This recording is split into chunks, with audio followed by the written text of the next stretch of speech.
अच्छा, तो इस वीडियो में हम चैप्टर 7 को डिस्कस करेंगे, जिसका नाम है our knowledge of general principles. तो पिछले चैप्टर में जिसमें हमने इंडक्शन की बात की थी, इंडक्टिव प्रिंसिपल की बात की थी, तो उसमें हमने थोड़ा-सा टच किया था जनरल प्रिंसिपल के ऊपर। जनरल प्रिंसिपल क्या था? वो बेसिकली अल्टीमेट ट्रूथ था, ठीक है? जो कि हर सिचुएशन को एनकम्पास करता हो।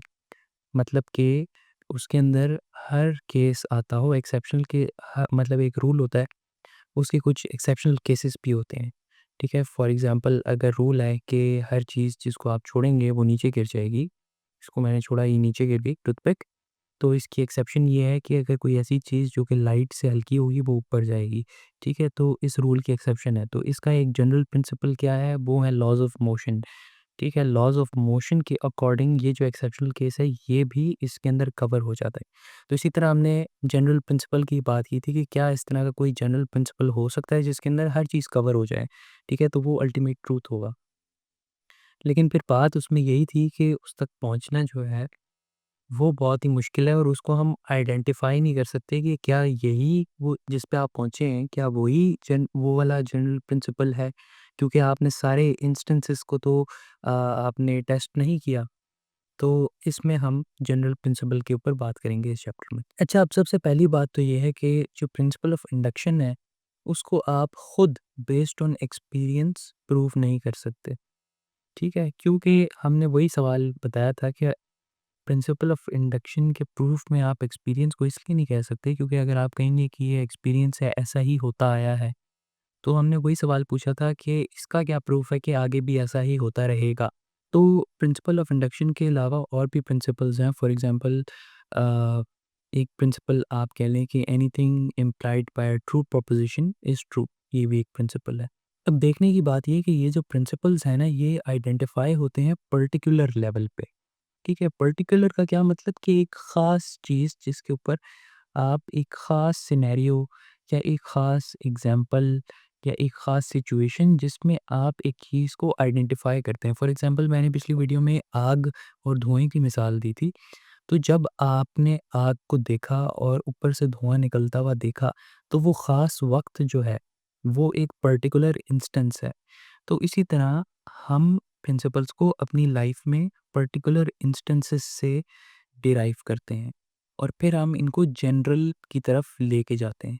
अब ये जो प्रिंसिपल्स हमने बात की है ना, अब इसमें बात ये है कि हम प्रिंसिपल का अपना प्रूफ जो है ना वो माँग नहीं सकते। वो क्यों नहीं माँग सकते? क्योंकि उन प्रिंसिपल्स के अलावा जो है दुनिया जो है बहुत ही अजीब लगेगी। यानी हम इमेजिन ही नहीं कर सकते ऐसी दुनिया जो कि इन प्रिंसिपल्स पे ना चलती हो। For example 2 + 2 = 4। अब आप ऐसी कोई दुनिया इमेजिन नहीं कर सकते जहाँ पे 2 + 2 = 5 आता हो। आप इमेजिन ही नहीं कर सकते। या अगर प्रिंसिपल आप ले लें principle of contradiction. Principle of contradiction क्या है कि कोई भी चीज़ हो भी सकती है और एक चीज़ हो भी सकती है और नहीं भी हो सकती। अब इसको मैं किस तरह बोलूँ? हाँ, प्रिंसिपल ऑफ कॉन्ट्रडिक्शन ये है कि किसी भी चीज़ का होना और ना होना एक साथ नहीं हो सकता। यानी कि ये टूथपिक या तो मेरे हाथ में हो सकती है या फिर मेरे हाथ में नहीं हो सकती। ऐसा नहीं हो सकता कि मैं बोलूँ कि ये टूथपिक मेरे हाथ में है और मेरे हाथ में नहीं है। तो ये कॉन्ट्रडिक्शन है। तो आप ऐसी दुनिया सोचें अगर कि जहाँ पे ये जुमला जायज़ हो, तो ऐसी दुनिया हम सोच ही नहीं सकते। तो इस तरह के प्रिंसिपल्स जिनका आप खुद प्रूव नहीं कर सकते। तो ये जो प्रिंसिपल्स हैं इनको आप इटसेल्फ क्वेश्चन नहीं कर सकते। और उसमें फिर एक ये बात भी है कि अगर आप इस तरह की कुछ प्रिंसिपल्स को मान लें तो फिर उनसे दूसरे प्रिंसिपल्स को अख़ज़ करना जो है वो आसान हो जाता है। अब इसमें जो है Burton Russell laws of thought की बात करते हैं इससे आगे। और लॉज़ ऑफ थॉट को वो कहते हैं कि लॉज़ ऑफ थॉट बोलना भी गलत है। वो इसलिए क्योंकि लॉज़ ऑफ थॉट इस तरह से नहीं है कि हम इस तरह से सोचते हैं, बल्कि ये लॉज़ उस तरह है कि चीज़ें इस तरह होती हैं। अच्छा, तो अब ये लॉज़ ऑफ थॉट क्या है? नंबर 1 है लॉ ऑफ आइडेंटिटी, नंबर 2 है law of contradiction and number 3 है लॉ ऑफ एक्सक्लूडेड मिडल्स। ये हमने मैट्रिक में भी, 9th में भी, मैथ्स में पढ़ा था, लॉ ऑफ आइडेंटिटी होता है। आइडेंटिटी क्या होता है कि ए इज़ इक्वल टू ए, ठीक है? जो है वही है, ठीक है? It is what it is. तो यही है बेसिकली लॉ ऑफ आइडेंटिटी की एक जो चीज़ है वो है। लॉ ऑफ कॉन्ट्रडिक्शन जिस तरह कि मैंने पहले बताया कि nothing can be and not be at the same time, ठीक है? कोई भी चीज़ एक ही होगी, ठीक है? और तीसरा भी इसी से लिंक्ड है लॉ ऑफ एक्सक्लूडेड मिडल कि या तो एक चीज़ होगी या तो वो नहीं होगी। इधर क्या लिखा हुआ है एवरीथिंग मस्ट आइदर बी और नॉट बी। ये है लॉ ऑफ एक्सक्लूडेड मिडल कि यानी वो होगी या नहीं होगी।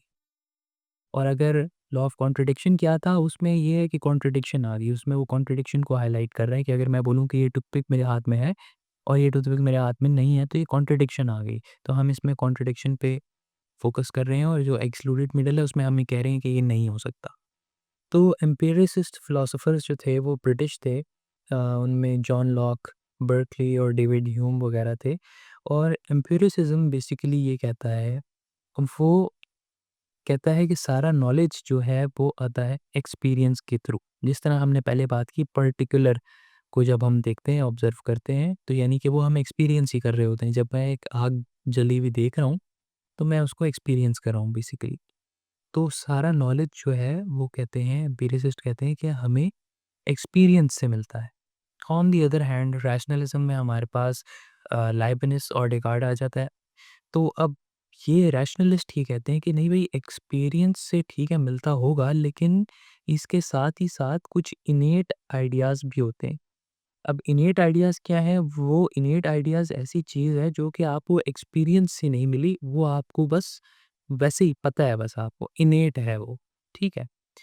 अब यहाँ पे देखने की बात ये है कि वाक़ई जो लॉजिकल प्रिंसिपल्स हैं, अब वो इनेट हैं, वो आपने एक्सपीरियंस से उनको आइडेंटिफ़ाई नहीं किया। फॉर एग्ज़ाम्पल जब हमने बात की ये जो लॉज़ ऑफ थॉट जो हमने बात की, लॉ ऑफ आइडेंटिटी की कोई चीज़ ये टूथपिक है तो ये टूथपिक है, ठीक है? A is equal to A is not equal to B. अगर ये टूथपिक है तो ये गिटार के बराबर नहीं है, ये गिटार नहीं है, ये टूथपिक है, ठीक है? और ये है तो है। इसी तरह अगर हमने लॉ ऑफ कॉन्ट्रडिक्शन की बात की कि टूथपिक हो भी सकती है और नहीं भी हो सकती है, at the same time it's not possible. तो ये हमने किसी एक्सपीरियंस से हमने ये नॉलेज हासिल नहीं किया, ये इनेट नॉलेज है, ठीक है? अब इसमें देखने की बात ये है कि एक्सपीरियंस जो है, वो इसको एलिसिट तो कर सकता है, लेकिन इसको प्रूव नहीं कर सकता। अब इसका क्या मतलब है? इसका मतलब ये है, एलिसिट का मतलब ये है कि एक्सपीरियंस के थ्रू मैं डिस्कवर तो कर सकता हूँ, लेकिन एक्सपीरियंस इसको प्रूव नहीं कर सकता। यानी कि कोई भी जितना भी कोई एक्सपीरियंस कर ले, मैं एक्सपीरियंस के थ्रू इसको प्रूव नहीं कर सकता कि क्यों लॉ ऑफ कॉन्ट्रडिक्शन ठीक है। लेकिन एक्सपीरियंस के थ्रू मैं लॉ ऑफ कॉन्ट्रडिक्शन को आइडेंटिफ़ाई ज़रूर कर सकता हूँ।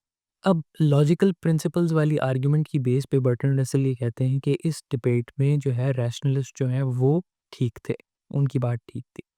अब इसमें एक और देखने की बात भी ये है कि इनेट जब हम कहते हैं, तो इनेट का ये मतलब नहीं है कि वो बच्चा जो है वो इस नॉलेज के साथ पैदा हुआ है। तो इसलिए इनेट कहना है इसको बिल्कुल जायज़ मतलब है कि बहुत अच्छी बात नहीं है। इससे बेहतर टर्म हम यूज़ कर सकते हैं वो है ए प्रायोरी नॉलेज। तो हमने ये सारी बात क्या की? हमने ये सारी बात ये की कि सारा नॉलेज जो है वो एक्सपीरियंस के थ्रू कॉज़ हो सकता है और एक्सपीरियंस के थ्रू ज़ाहिर हो सकता है, लेकिन इसमें कुछ ए प्रायोरी नॉलेज भी है, जो कि एक्सपीरियंस के थ्रू कॉज़ तो हो सकता है, लेकिन एक्सपीरियंस के थ्रू प्रूव नहीं हो सकता। अब रैशनलिस्ट जो हैं, उनका मानना ये था कि इन प्रिंसिपल्स की बेस पे क्या होना चाहिए, क्या नहीं होना चाहिए, ये सोच के वो ये डिड्यूस कर सकते हैं कि क्या है। अब इसमें बात ये है कि जो ये सारा डिड्यूस्ड नॉलेज होगा, वो हाइपोथेटिकल होगा, क्योंकि एक्सपीरियंस तो आपने किया नहीं ना, आप तो बस अपने माइंड में सोच रहे हैं कि यार ये तो इस तरह है, ये उस तरह है, तो ये होना चाहिए, ये नहीं हो सकता, वो नहीं हो सकता। तो या आप अगर बोलें कि अच्छा इस क शर्ट के अंदर ब्लू का भी शेड है और ब्लैक का भी शेड है, तो इसका मतलब ये डार्क ब्लू होगी, अगर आपने ये एग्ज़ाम्पल ली। तो ये एक हाइपोथेटिकल आपका नॉलेज होगा, क्योंकि आपने इसको प्रूव तो नहीं किया ना, एक्सपीरियंस आपने नहीं किया, किसी तरह प्रूव आपने नहीं किया। अब ए प्रायोरी नॉलेज जो है ना वो सारा लॉजिकल भी नहीं है। इसका ये मतलब नहीं है कि वो इलॉजिकल कोई नॉलेज है। इसका ये मतलब है कि वो लॉजिक के जो प्रिंसिपल्स हैं हाँ, वो वाला नहीं है। तो ए प्रायोरी नॉलेज और क्या हो सकता है? ए प्रायोरी नॉलेज जो है हमारा एथिक्स का हो सकता है। अब इसमें एथिक्स में जो है ना इंट्रिंसिक डिज़ायरेबिलिटी यानी कि आप अपने आप के अंदर मतलब नेचुरली आपको क्या अच्छा लगता है। एक तो चीज़ होती है ना कि आपको कोई चीज़ अच्छी लगती है किसी वजह से। फॉर एग्ज़ाम्पल आपको एक कोई ख़ास स्मेल अच्छी लगती है क्योंकि आपको स्मेल से अपने पास्ट में किसी वाक़ये की याद आती है, ठीक है? एक चीज़ होती है कि एक चीज़ आपको अपने आप में अच्छी लगे। फॉर एग्ज़ाम्पल हैप्पीनेस जो है, वो हमें सैडनेस से ज़्यादा नेचुरली हमें अच्छी लगती है हैप्पीनेस।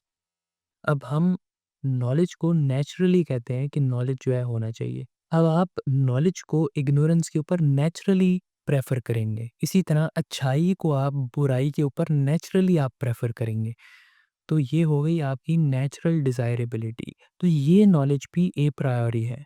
अब देखने की बात ये है कि ये सारी जजमेंट्स जो हैं, इनको हम जजमेंट्स ही बोलेंगे।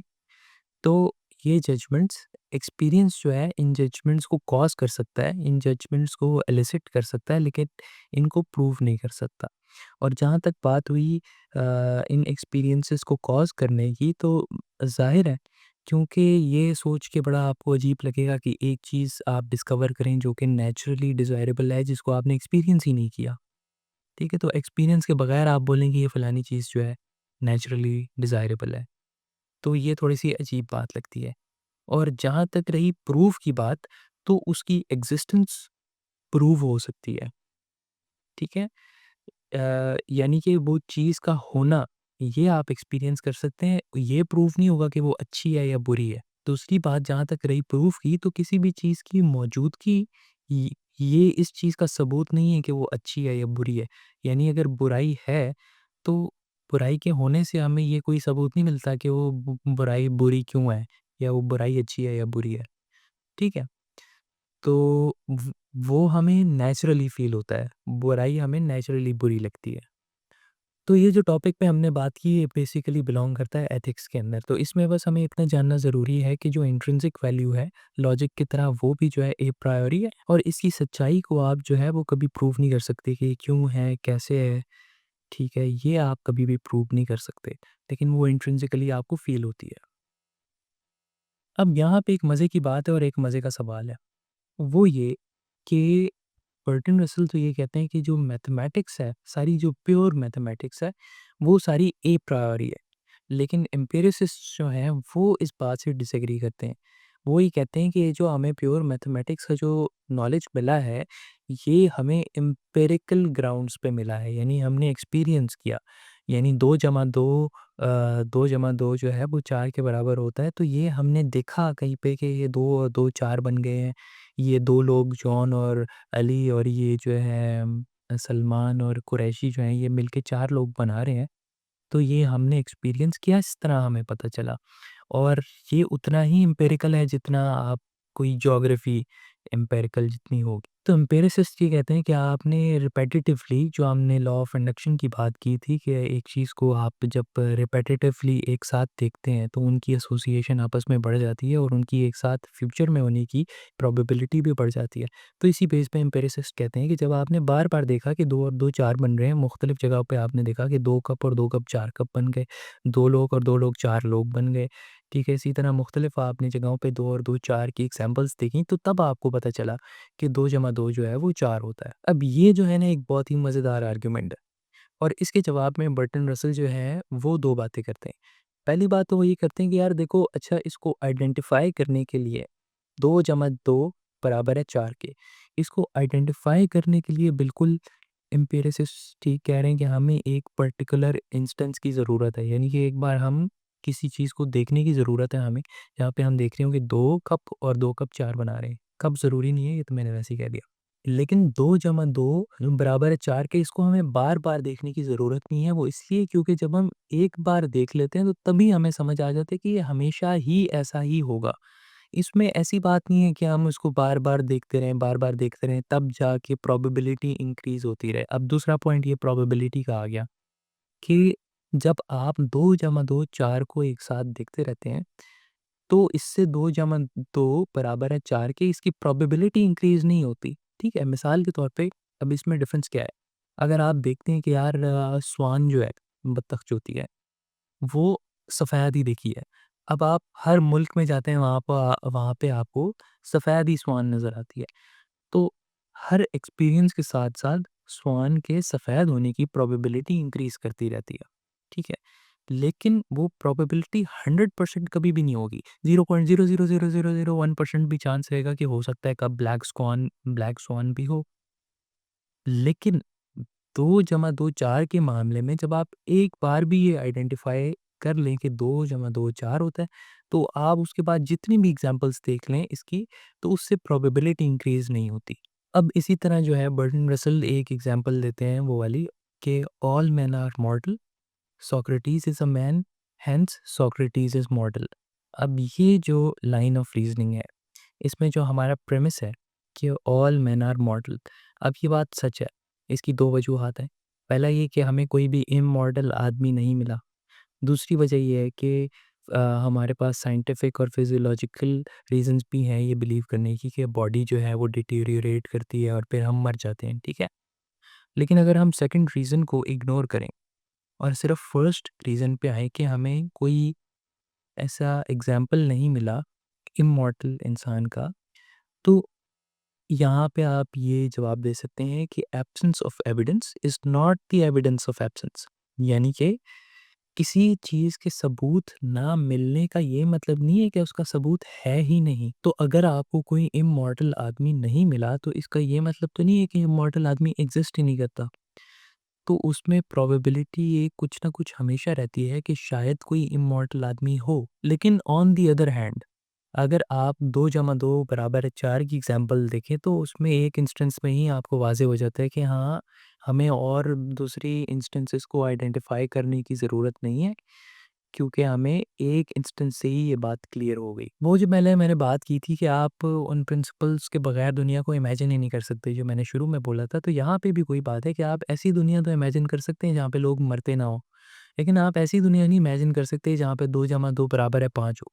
तो मैथमेटिक्स और लॉजिकल प्रिंसिपल्स के अंदर जो एक इंस्टेंस है, इंस्टेंस मैंने आपको बता दिया, तो जो इंस्टेंस है वो आइडेंटिफिकेशन जनरल प्रिंसिपल की आइडेंटिफिकेशन के लिए तो ज़रूरी है। यानी कि आपको एक चीज़ को आइडेंटिफ़ाई करने के लिए उसको देखना तो ज़रूरी है, लेकिन उसके प्रूफ़ के लिए उसको बार-बार देखते जाना जो है ये ज़रूरी नहीं है। तो यहाँ पे जो है हमारे पास 2 लाइन्स ऑफ रीज़निंग आ जाती हैं, एक है इंडक्शन और एक है डिडक्शन। तो डिडक्शन जो है वो मूव करती है जनरल से जनरल की तरफ या फिर जनरल से पर्टिकुलर की तरफ, ठीक है? जिस तरह हमने ये एग्जांपल ली थी कि ऑल मेन आर मॉर्टल, तो ये जनरलाइज़ हो गया और उससे फिर हम पर्टिकुलर की तरफ आ रहे हैं, हेंस सोक्रेटिस इज़ मॉडल।